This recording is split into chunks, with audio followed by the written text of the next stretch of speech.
Hey everybody, welcome back to Wicked Good Sports. This is Power Play, and we're joined, as always, by Chris Uminski. Chris, how you doing? Doing great, Brian. How are you? Doing quite well. Excited to talk a little Bruins here this week. What's happening? So we're still winning. We are still rolling. Yes, We have a perfect 9-0 home record after the win last night. perfect.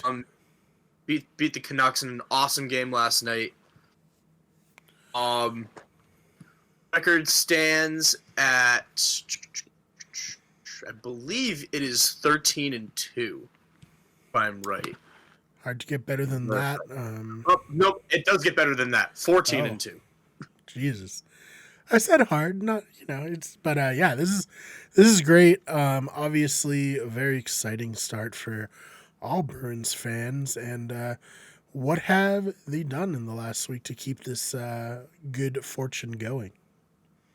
You know what though? Biggest difference that I've noticed between the team this year and the team last year is that they're playing the full 60 minutes.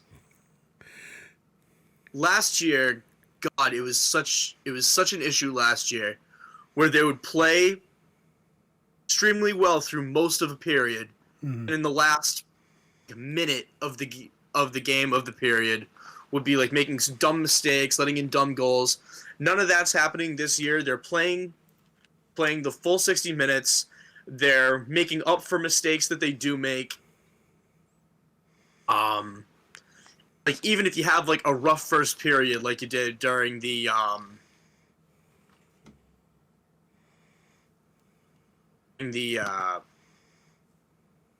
which game was it? Sorry, no, it's all good. in the during the Sabres game, Mm, you have like a rough first period, like during the Sabres game, then you can still come back. They still come back and they win those games 3-1. Um, have scored at least 3 goals in all but one game in November, which is you really can't ask for much more than that from this team. And even through the adversity that they faced, they found a way to come through. yeah, I mean, all right. So, elephant in the room, Chris. I gotta ask. Obviously, we covered the Mitchell Miller stuff last week. A lot of Bruins players were not happy. I would imagine that's some of the adversity you were alluding to. Fortunately, I guess through a combination of public pressure in the league saying no fucking way, he's not playing. The Bruins backed off the signing. How do you think that has affected? How have like the players handled that situation? Because that couldn't have been something they were necessarily expecting or looking forward to, given the hot start they're on. It's just a huge distraction. I've said it before. I'll say it again. Patrice Bergeron has to be the best on ice leader in hockey. Mm, He has, I mean, like obviously he came out almost immediately and said, "Fuck no," right. to this signing. But then I guess separate from all of that, he has been putting the team through like they've been having diversity discussions. Mm, They've been having players only meetings to discuss topics like this, and I I feel like I see something new about some sort of meeting that Bergeron has with the team every single day since this happened. mm-hmm. So you think it's Um, kind of a galvanizing event for them to like come together as a team over like, hey, this is not the energy we want in this locker room. We have something good going, and that is just something that could mess it up.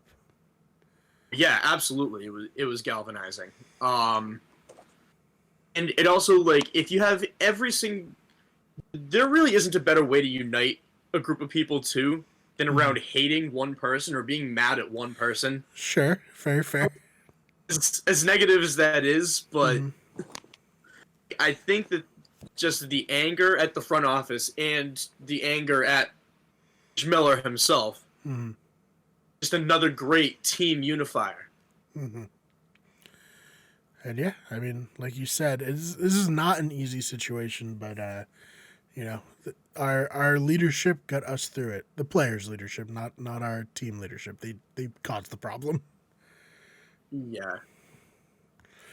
Oh man. I check every day to see if Don Sweeney's resigned yet. Unfortunately, I don't think that'll be the case anytime soon if he hasn't already. But yeah, that was a very egregious decision to be made for sure. Anything else about the Bruins before we move on to our next topic?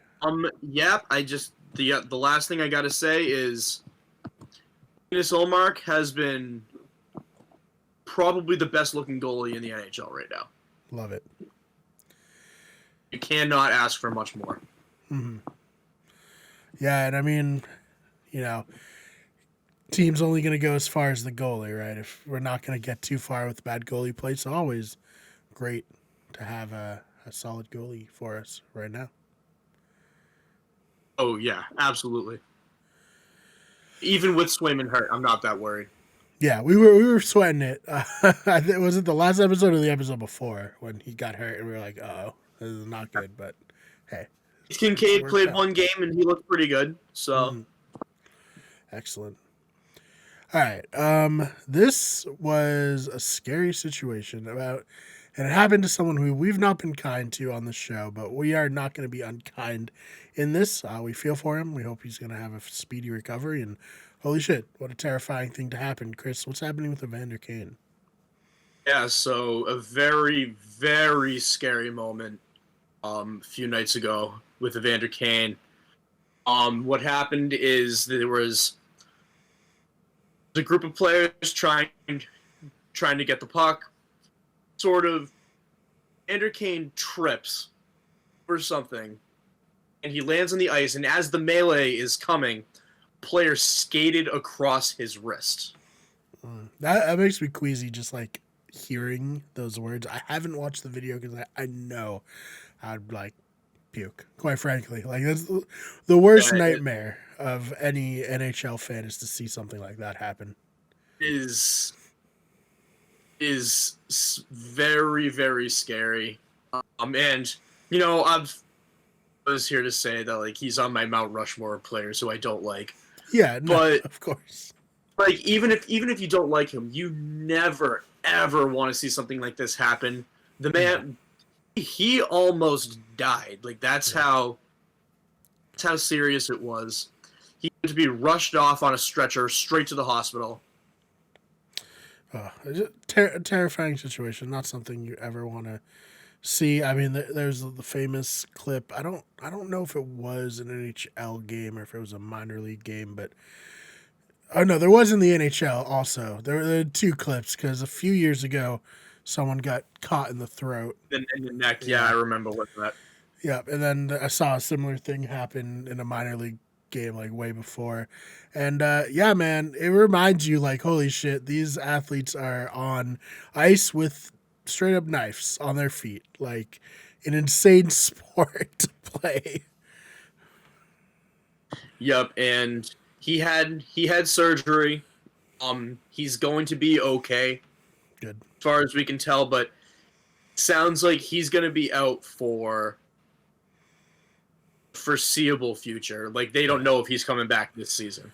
Yeah, I mean, obviously, like we wish him a speedy recovery, but like take all the time you need to heal that because, yeah, and I would imagine it's gonna be like I mean I don't know, hockey players are wired completely different from regular human beings, but I would imagine it'd be like kind of trepidatious to get back on the ice after having something as horrific as that happen to you, you know? Oh yeah, no, that would be. Would be very surprised if he comes back and in the next comes back at all this season. I'll be surprised. No, definitely. So yeah, like I said a few times already, speed recovery for him. We're all pulling for that, and yeah, just a scary situation.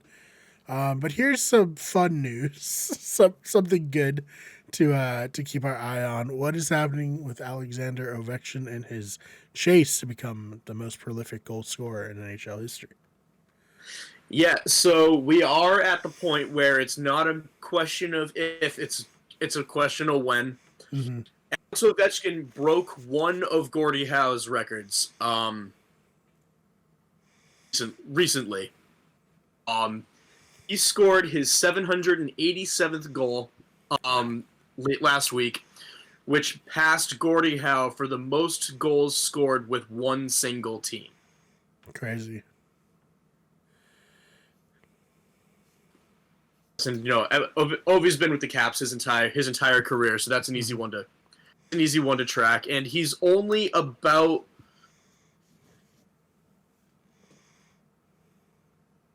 he is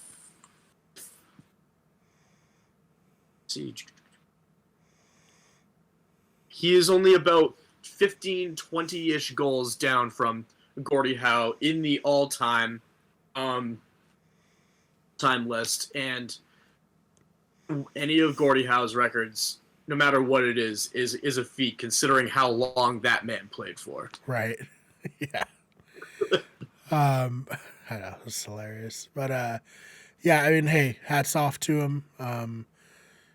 I can't believe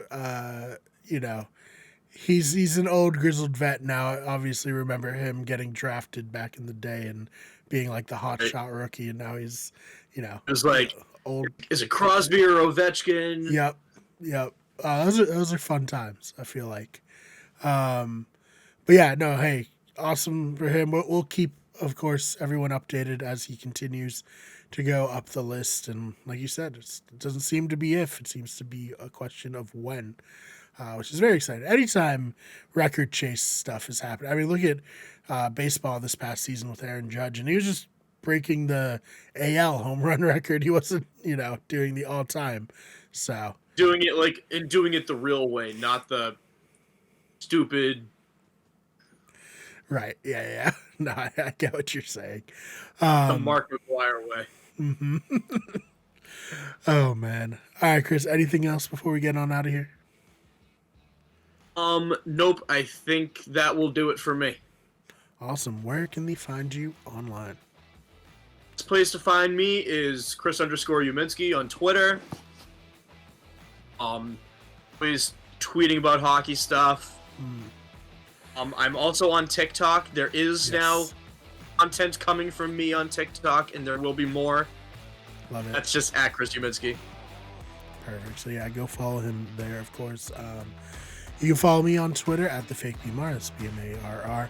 I'm gonna be on there till the wheels come off, Chris. Until the ship sinks beneath the waves. I'll be on Twitter. So as long as there is a Twitter, you can find me there at that.